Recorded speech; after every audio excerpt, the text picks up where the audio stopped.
مولاي صل وسلم دائما أبدا على حبيبك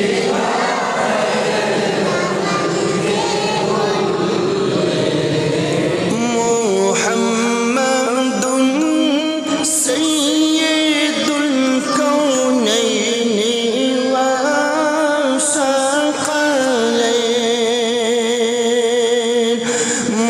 محمد سيد الكونين والثقلين والفريقين من عرب ومن عجم مولاي صل وسلم